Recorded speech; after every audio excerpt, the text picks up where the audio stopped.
Printing के समय आवाज़ करते हैं, एक ही रंग की प्रिंटिंग करते हैं, ये इनके क्या है, हानियाँ है। अब आते हैं आपके डेजी व्हील प्रिंटर के बारे में। डेजी व्हील प्रिंटर क्या है? डेजी व्हील प्रिंटर, इन प्रिंटरों में प्रिंटिंग के लिए एक प्लास्टिक के पहिए का प्रयोग किया जाता है। इस पहिए की आकृति गुलहार गुलबार के फूल के समान होती है, इसलिए इस प्रिंटर को डेजी व्हील प्रिंटर कहते हैं। इसकी प्रत्येक पंखुड़ी पर एक अक्षर उभरा रहता है।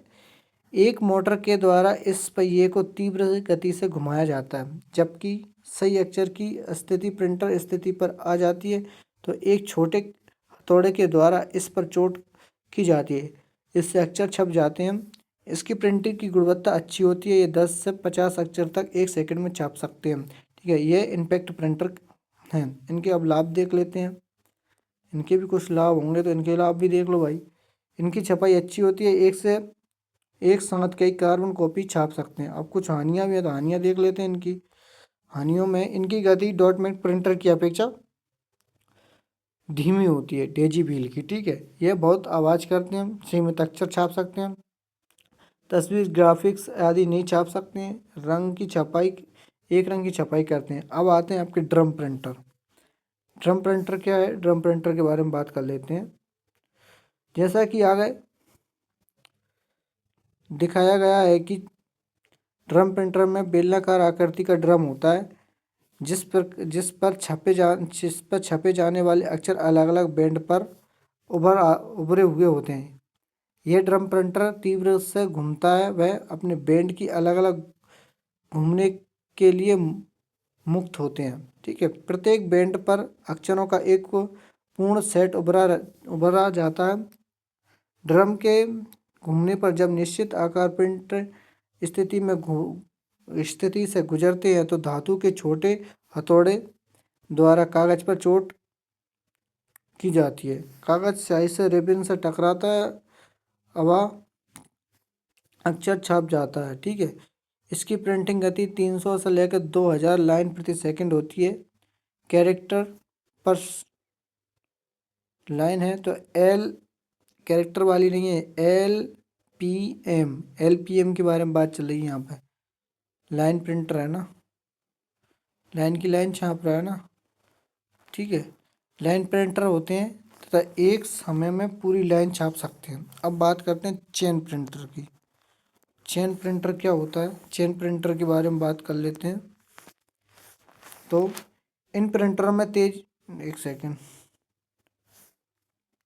इन प्रिंटर में तेज गति से घूमने वाली चेन लगी होती है, जिसे चेन प्रिंटर कहते हैं। चेन कहते हैं, प्रिंटर नहीं, चेन कहते हैं। चेन के प्रत्येक कोड पर एक छोटा अक्षर उभरा रहता है। प्रत्येक प्रिंट वाले स्थान पर एक छोटे छोटे हथौड़े लगे होते हैं, जिसे कागज को प्रिंट करना होता है। उस हथौड़े पर एक रिबन के बीच उस हथौड़े व रिबन के बीच में रखा जाता है। ठीक है, कि उसमें कागज को रखा जाता है। प्रिंट करने वाले कागज को हथौड़े और रिबन के बीच में रखा जाता है। यह प्रिंटर सीपीयू की सूचनाओं की पूरी अक्षर छाप पूरी नहीं, लाइन पढ़ता है और छपाई के लिए भेज देता है। जब चेन घूमती है तो अक्षर प्रिंट स्थान के सामने आ जाते हैं, तो उस स्थान पर कागज पर हथौड़े की चोट से अक्षर छप जाते हैं। जब पूरी लाइन छप जाती है तो कागज का रोल एक लाइन पर ऊपर ऊपर घूम जाता है और प्रिंटर सीपीयू से अगली लाइन पढ़ता है और छापता है। यह प्रिंटर भी एक समय में एक लाइन प्रिंट करते हैं, इसलिए ठीक है, एक समय में एक लाइन प्रिंट करते हैं। ठीक है, अब आते हैं, हम बात करते हैं बैंड प्रिंटर के बारे में। भाई बैंड प्रिंटर के बारे में बात करते हैं। इसके लाने कहाँ दिया गया? बैंड प्रिंटर यहाँ पे आता है। ये प्रिंटर चेन प्रिंटर के समान होते हैं। इन प्रिंटरों में चेन के स्थान पर स्टील का पट्टा या पटा प्रयोग में लिया जाता है। इस पट्टे पर अक्षर उभरे हुए रहते हैं। इसकी छपाई प्रति चेन प्रिंटर के समान होती है। चेन या बैंड प्रिंटर में कैरेक्टर का मानक 48 कैरेक्टर सेट होता है। प्रिंटर गति बढ़ने के लिए अक्षर को बैंड या चेन पर दोहराया जाता है, इसलिए निश्चित स्थान तक चेन अक्षरों को पहुंचाने में समय न लगे, इसलिए 64 सेट या 96 सेट वाले प्रिंटर टैरों में कुछ कैरेक्टर का सेट रिपीट कर देते हैं। ये लाइन प्रिंटर होते हैं। इनमें निम्न चित्र से दर्शाया गया है। तो चित्र तो मैंने लगा ही नहीं यार, ये चित्र से दर्शाए वाली बात लिख रहा कि चित्र में लगाया नहीं है। चलो कोई दिक्कत नहीं, चित्र का दो, ठीक है। लाइन प्रिंटर के लाभ, इनकी प्रिंटिंग की गति बहुत अधिक तीव्र होती है। प्रति पृष्ठ छपाई की कीमत सस्ती पड़ती है। लाइन प्रिंटर की हानियों के बारे में देख लेते हैं। इनकी छपाई गुणवत्ता अच्छी नहीं होती है। ये प्रिंटर महंगे होते हैं। ये ग्राफिकल के रूप में उपयोग नहीं किए जाते हैं, ठीक है। ये इनकी हानियाँ हो गई। अब दूसरा देख लेते हैं। अब आता है भाई इंकजेट। ये आपको देखा भी होगा ये प्रिंटर। वो तो भाई पुराने प्रिंटर थे, वो तो देखे नहीं होंगे, लेकिन ये प्रिंटर देखे होंगे। इंकजेट प्रिंटर, क्या इंकजेट प्रिंटर, ये नॉन इम्पैक्ट प्रिंटर होते हैं। Character printer, non impact character printer होते हैं। ये प्रिंटर स्प्रेड विधि द्वारा छोटी छोटी स्याही की बूंदों को बौछार कागज पर करते हैं, जिससे कागज पर अक्षर आकृति छप जाती है। इसमें विशेष क्या है कि स्याही जिसमें लोहा तत्व होते हैं, स्याही में लोहा तत्व होते हैं, जब प्रयोग किया जाता है तब बूंदें नोजल से निकलती हैं, तो ये बिजली से बर्ज हो जाती हैं। ये बूंदें डिस्फ्लेक्शन फ्लोट द्वारा निर्धारित स्थान पर पेपर पर प्रदर्शित की जाती हैं। इस प्रकार के प्रिंटर उच्च गुणवत्ता वाले प्रिंटर प्रदान करते हैं, क्योंकि प्रत्येक अक्षर बहुत ही बिंदुओं से मिलकर बनना होता है। प्रत्येक प्रिंटर का रेजोल्यूशन 300 से 720 dpi डॉट पर इंच होता है। इसके अब लाभ देख लेते हैं। लाभ क्या क्या है। लाभ, इसकी छपाई बहुत अच्छी होती है। इसके द्वारा ग्राफिक चार्ट तस्वीर छापी जा सकती है। इसमें रंग छपाई में भी की जा सकती है। हानियाँ देख लेते हैं, ठीक है। यह एक कैरेक्टर प्रिंटर है तथा इसकी छपाई धीमी गति से होती है। प्रिंटिंग के बाद स्याही सूखने में समय लगता है। इसमें ट्रिक्स या कोलिजन की समस्या आती है। यदि प्रिंटर को लंबे समय तक काम में न लिया जाए तो कोलिजन या मुहाने पर स्याही सूख या जमा हो जाती है, जिसे ठीक करने में समय लगता है। अब आते हैं लेजर जेट के बारे में बात करें। लेजर जेट प्रिंटर यह उच्च गति पर कार्य करने वाली नॉन इम्पैक्ट प्रिंटर है, जो कि 2000 लाइन प्रति सेकंड की गति से प्रिंट कर सकते हैं। लेजर प्रिंटर से तात्पर्य है, इस प्रिंटर के अक्षरों की छपाई के लिए लेजर किरणों का प्रयोग किया जाता है, ठीक है। इसमें एक ड्रम होता है जो एक अवशोषित पदार्थ से लेपित होता है। इस प्रिंटर में किरण फोटो में निगेटिव सतह पर पड़ती है और इसकी आकृति बन जाती है, ठीक है। आकृति टोनर से कार्बन के कणों को आकर्षित करती है, जिसमें स्याही होती है। टोनर में अवशोषित स्याही के कण आकृति पर चिपक जाते हैं, जिसमें इच्छित आकार, तस्वीर या ग्राफिक बन जाते हैं। इस प्रिंटर का रेजोल्यूशन 1200 dpi डॉट पर इंच होता है, ठीक है। और इसके लाभ देख लेते हैं हम। लाभ क्या है इसके।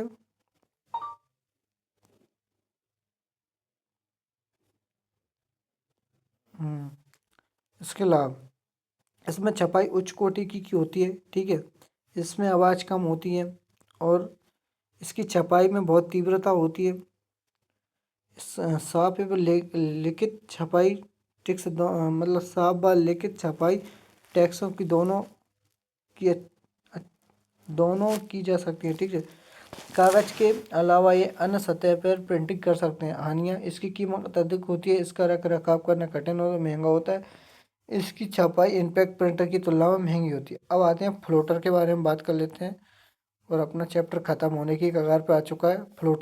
फ्लोटर एक अच्छी गुणवत्ता वाली प्रिंटिंग के लिए किया जाता है। इसका प्रयोग बड़े चित्र जैसे इमारतों पर के नक्शे, कॉलोनी मैप, मास्टर प्लान और वस्तु चित्र आदि बनाने के लिए किया जाता है। ये दो प्रकार के होते हैं, float band floater, drum floater. Float band floater के बारे में बात करते हैं।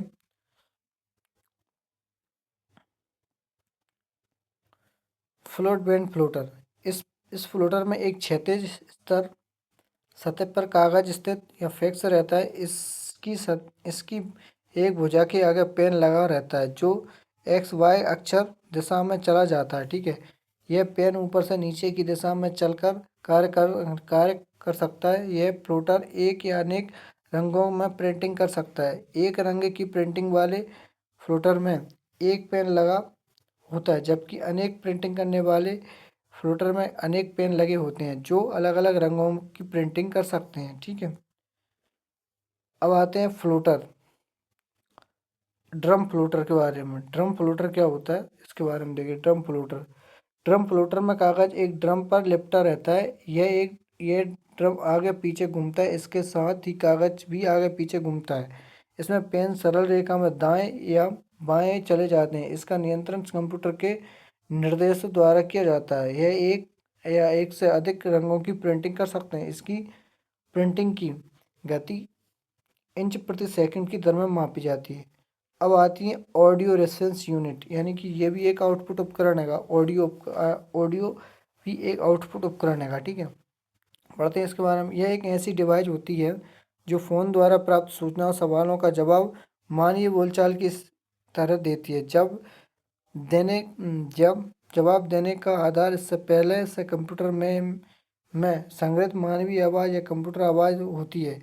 इसे आई वी आर के नाम से भी जाना जाता है। ठीक है, इस प्रकार की तकनीक का प्रयोग विभिन्न कॉलिंग सेक्टरों में किया जाता है।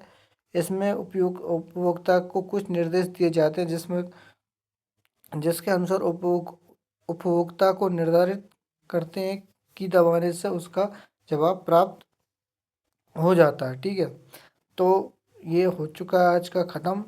ये रही आज की क्लास और यहाँ तक हो गया आपका फर्स्ट चैप्टर कंप्लीट। अब करेंगे हम कल से नया चैप्टर स्टार्ट, जिसका नाम है कंप्यूटर हार्डवेयर एवं नेटवर्किंग और मेमोरी, ये सारे उसमें आएंगे। ठीक है, तो ठीक है, धन्यवाद।